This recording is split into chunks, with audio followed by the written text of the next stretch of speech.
Hello viewers, পানি এভারগ্রিড 21 চ্যানেলে আপনাদের সবাইকে স্বাগতম। আজকে আমরা আলোচনা করব বিখ্যাত কবি জন মিল্টনের অন হিজ ব্লাইন্ডনেস কবিতা, যেটি একটি সনেট কবিতা। সনেট সাধারণত দুই ধরনের হয়ে থাকে, একটি হচ্ছে শেক্সপিয়ারিয়ান সনেট আর একটি হচ্ছে পেট্রাসন সনেট। আর জন মিল্টনের এই কবিতাটা অন হিজ ব্লাইন্ডনেস, এই কবিতাটি হচ্ছেন পেট্রাসন সনেট। অন হিজ ব্লাইন্ডনেস এই কবিতায় কবি হতাশা বোধ করতেছিলেন এবং আক্ষেপ করেছিলেন, কারণ তিনি 44 বছর বয়সে অন্ধ হয়ে গিয়েছিলেন, যার কারণে সৃষ্টিকর্তা তাকে যে প্রতিভা দান করেছিলেন, এই প্রতিভা দিয়ে তিনি মানুষের বা অন্যান্য জীবজন্তুর সেবা করতে পারেননি। এজন্য তিনি আক্ষেপ করতেছিলেন এবং হতাশা বোধ করতেছিলেন। কিন্তু এই কবিতার শেষের দিকে তিনি আশাবাদী এবং সুখী হয়েছিলেন, বিশ্বাস অর্জন করতে পেরেছিলেন যে ঈশ্বর অর্থাৎ সৃষ্টিকর্তার কোনো সেবার প্রয়োজন হয় না, কারণ সৃষ্টিকর্তার সেবার জন্য সহস্র দেবদূত তার অধীনে এবং সৃষ্টিকর্তার আদেশ পালন করতে ধৈর্য সহকারে অপেক্ষারত। তারা কোনো অভিযোগ না করেই সৃষ্টিকর্তাকে সর্বোত্তম সেবা দিচ্ছে। তাই কবিও মনে করেন মানুষ নিজেকে ঈশ্বরের নিকট অর্থাৎ সৃষ্টিকর্তার নিকট সমর্পণ করলেই সে প্রকৃত সুখী হবে। তাহলে কথা না বাড়িয়ে শুরু করা যাক আমাদের আজকের আলোচনা বিষয় অন হিজ ব্লাইন্ডনেস কবিতা।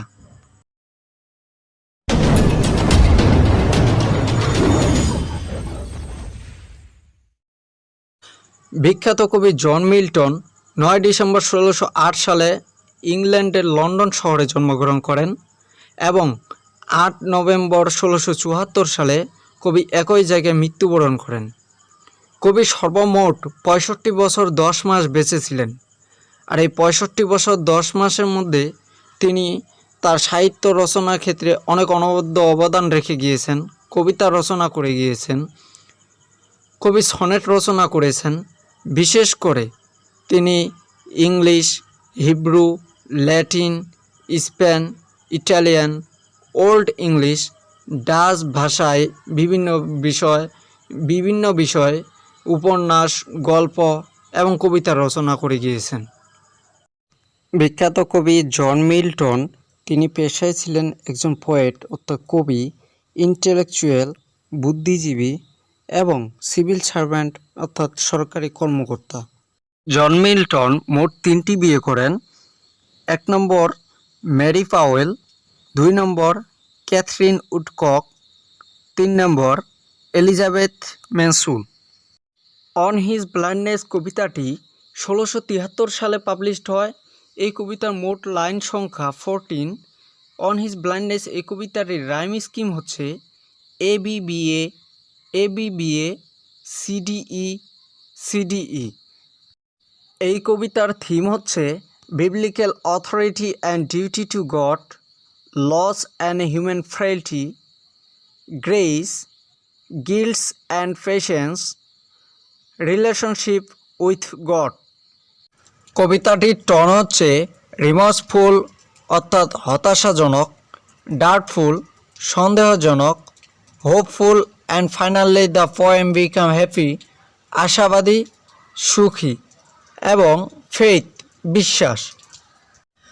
তাহলে কথা না বাড়িয়ে শুরু করা যাক কবিতার সামারি বা সারাংশ নিয়ে। কবিতাটির সামারি হচ্ছে, কবি জন মিল্টন তিনি 44 বছর বয়সে 1652 সালের ফেব্রুয়ারি মাসে পুরোপুরি অন্ধ হয়ে যান। অর্থাৎ কবিতাটি তিনি 1655 সালে লিখেছেন। 1652 সালে ফেব্রুয়ারি মাসে তিনি অন্ধ হয়ে যান। অন্ধ হওয়ার পর তিনি কবিতাটি লিখেছেন। সৃষ্টিকর্তা তাকে যে প্রতিভা দান করেছিলেন সেটা তার অন্ধত্বের জন্য অব্যবহৃত হচ্ছে। এজন্য কবি হতাশা বোধ করতেছেন, কেননা সৃষ্টিকর্তা একদিন তার এই প্রতিভার জন্য হিসাব চাইবেন।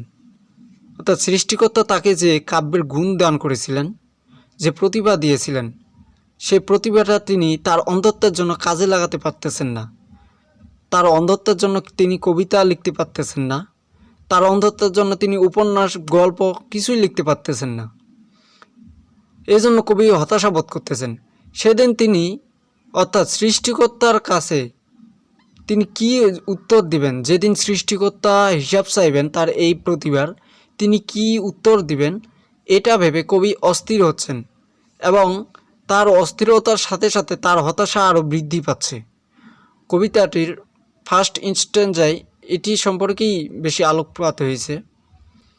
সৃষ্টিকর্তার মহান দানকে কবি অবহেলায় রাখার জন্য নিজেই নিজেকে ধিক্কার জানাচ্ছে। তিনি তার অন্তত্বের জন্য এই বিশাল পৃথিবীর মনোরম দৃশ্য, চারপাশে সবুজ অরণ্য, বাতাসের দোলা, সুবিশাল আকাশের সৌন্দর্য তিনি কিছুই দেখতে পান না। তিনি তার প্রতিভা দিয়ে এ সকল বিষয়ে কবিতা, গল্প, উপন্যাস কিছুই লিখতে পারতেছেন না। অর্থাৎ কবি সৃষ্টিকর্তার মাধ্যমে যে প্রতিভাটি পেয়েছিলেন, এই প্রতিভাটাতে তিনি পুরোপুরি কাজে লাগাতে পারতেছেন না। তার অন্তত্বের জন্য তিনি এই বিশাল পৃথিবীর কোনো কিছুই তিনি দেখতে পান না, এবং না দেখার কারণে তিনি যে কবিতা, গল্প, উপন্যাস লিখবেন সেটাও পারতেছেন না। কবিতার মধ্যে ফার্স্ট স্ট্যান্জায় কবির হতাশা নিয়ে আলোচিত হয়েছে। যদিও কবির ইচ্ছা কাব্য লেখার মাধ্যমে সৃষ্টিকর্তার সেবা করার, কিন্তু তার অন্ধত্বের কারণে তা হচ্ছে না। এজন্য কবি মনে করেন সৃষ্টিকর্তার কাছে জবাবদিহিতা করার সময় তিনি অবশ্যই তিরস্কৃত হবেন, কারণ সৃষ্টিকর্তা তাকে যে প্রতিভা দান করেছিলেন সেটা তিনি যথাযথভাবে ব্যবহার করতে পারেননি, এবং তার প্রতিভার মাধ্যমে তিনি সৃষ্টিকর্তার কোনো সেবা করতে পারেননি। তারপরও ব্যথাতুর মনে কবির মনে সন্দেহ জাগতে শুরু করেছে। কবির আত্মজিজ্ঞাসা, অন্ধ হওয়ার পরও কি সৃষ্টিকর্তা তার দানের সঠিক হিসাব নেবেন, নাকি তিনি তার অন্ধ হওয়ার জন্য অর্থাৎ ওই কবির অন্ধ হওয়ার জন্য সৃষ্টিকর্তা তার কাছে কোনো হিসাব নেবেন না। কবিতায় দ্বিতীয় স্ট্যান্জায় কবির আত্মজিজ্ঞাসা এবং তার মনে যে সন্দেহ রয়েছে এটি নিয়েই আলোকপাত হয়েছে। পরক্ষণেই কবি উপলব্ধি করতে পারেন যে সৃষ্টিকর্তার কাছে মানুষের উপহার বা সেবার কোনো প্রয়োজন নেই। সহস্র দেবদূত অর্থাৎ ফেরেশতা তার অধীনে রয়েছে এবং তার আদেশ পালনের জন্য অপেক্ষারত। তারা কোনো অভিযোগ না করেই সৃষ্টিকর্তাকে সর্বোত্তম সেবা দিচ্ছে। কবি মনে করেন যে তিনি ঈশ্বরের অর্থাৎ সৃষ্টিকর্তার সেবা করবেন তার প্রতিভার মাধ্যমে, আর তার অন্ধত্বের কারণে এই প্রতিভা তিনি যথাযথভাবে কাজে লাগাতে পারতেছেন না।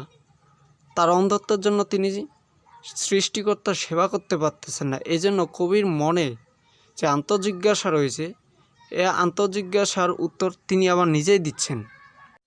কবি বলেন, মানুষকে সৃষ্টিকর্তার কাছে সমর্পণ করতে হবে কোনো প্রকার অভিযোগ ছাড়াই, কারণ সৃষ্টিকর্তার সেবার বা উপহারের প্রয়োজন পড়ে না। তার সেবার জন্য সহস্র দেবদূতই রয়েছে। আর কবির মনে যে আত্মজিজ্ঞাসা প্রশ্ন রয়েছিল, অর্থাৎ ঈশ্বর সৃষ্টিকর্তা তাকে যে প্রতিভা দান করেছিলেন সেই প্রতিভার হিসাব যখন তিনি নেবেন, তখন তিনি কবিকে অবশ্যই তিরস্কৃত করবেন। কবির এই আত্মজিজ্ঞাসা এবং তার মনে যে সন্দেহ রয়েছিল যে তিনি অন্ধ হয়ে যাওয়ার পরও সৃষ্টিকর্তা তাকে কি তার সেই প্রতিদানের হিসাব চাইবেন, এই দুইটার আত্মজিজ্ঞাসার প্রশ্নের উত্তর আবার কবি নিজেই দিতেছেন যে ঈশ্বর অর্থাৎ সৃষ্টিকর্তার সেবার কোনো প্রয়োজন নেই। মানুষকে পুরোপুরি সৃষ্টিকর্তার কাছে সমর্পণ করতে হবে, আর এই সমর্পণ করার মাধ্যমেই তার সেবা হয়ে যাবে। মূলত কবিতার সারমর্ম হলো সৃষ্টিকর্তার কাছে উপহার বা সেবার বদলে নিজেকে অভিযোগহীনভাবে সমর্পণ করতে হবে।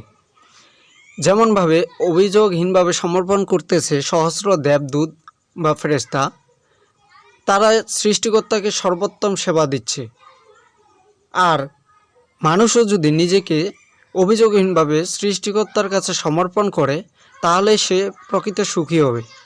সৃষ্টিকর্তার কাছে জবাবদিহিতা করার সময় সে তিরস্কারের পাত্র হবেন না, কারণ সৃষ্টিকর্তার সেবার বা উপহারের কোনো প্রয়োজন পড়ে না। সৃষ্টিকর্তার কাছে নিজেকে সবে দিতে হবে। যেমনভাবে সঁপে দিয়েছে সহস্র দেবদূত, তেমনইভাবে অর্থাৎ অভিযোগহীনভাবে সৃষ্টিকর্তার কাছে নিজেকে সমর্পণ করে দিতে হবে।